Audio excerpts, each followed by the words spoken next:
Hello everyone, welcome.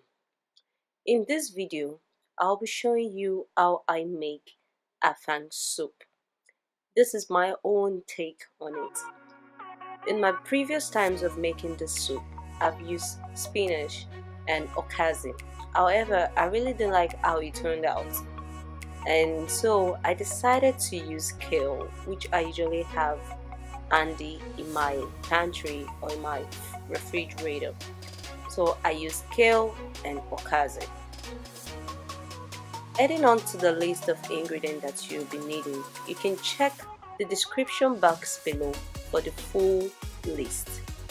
But on my table, I have assorted meat, I have my kale, pounded okazi, maggi, palm oil, meat, shrimp. I decided to just use the shrimp because I had it in my refrigerator. It's totally optional. You can leave that out. Dry fish, of course, ground pepper, and crayfish.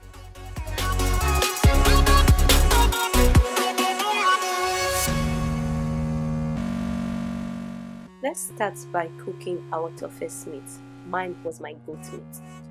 Add in your meat stock if you're using that, or water. Throw in your seasoning cubes.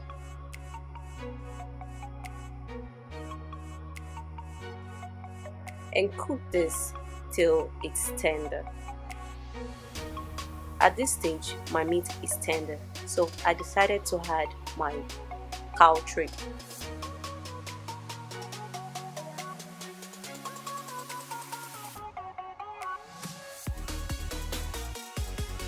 If you need to top it with water, you can do so because you don't want your pot to be too dry. So I topped mine with a little bit of water and then continued with the cooking process.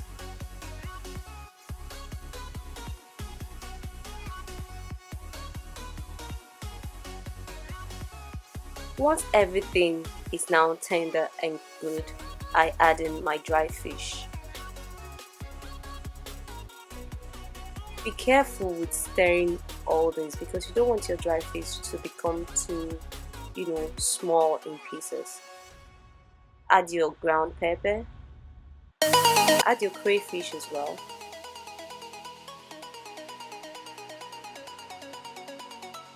And give everything a gentle stir.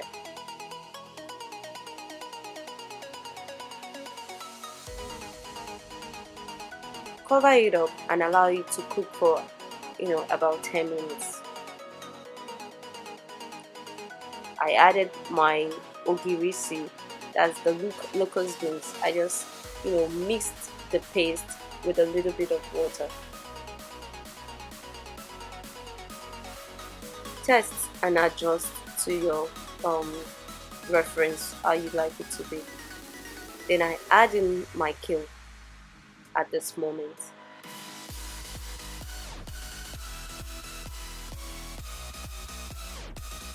That's just me trying to add more seasoning cube because I felt it needed a little bit more. Give this a gentle stir and cover to cook about 5 minutes.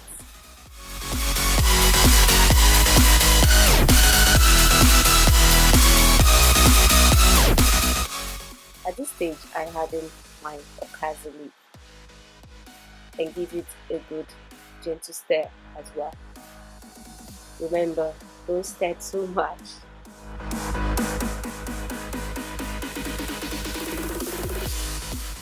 So this is one step I usually do not do before. I usually had my palm oil before I added my leaves. But this time around, I decided to add the palm oil after putting in the leaf because at this stage, I'm able to adjust and see how much of the palm oil I'm going to be needing. So this is really a good step, especially for beginners. So you'll be able to regulate the amount of palm oil you're adding into everything. So I'm just going to cook this whole thing more so that the curdling taste of the palm oil will be eliminated. So I covered it and cooked it an extra, 5 to 10 more minutes. Voila! That's what you have. Doesn't that look inviting? This is my final step because shrimp does not take too long on it. So I add it when I'm about to bring down the whole content out of the stove.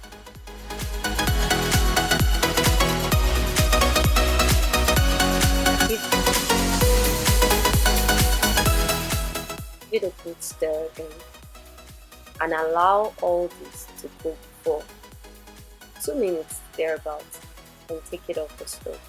Once the shrimp start turning into pink color, you know it's ready.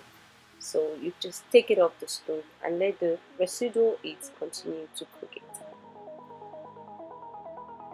My soup is here.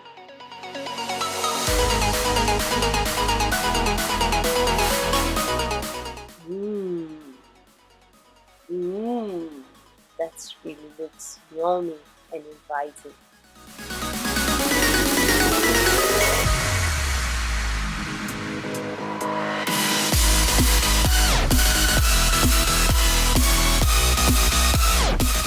I hope I have inspired you enough to go into your kitchen and try out this recipe. As always, my new subscribers, welcome. My old one, I say thank you for always watching. Until next time when I see you, let's learn and cook together. Bye-bye.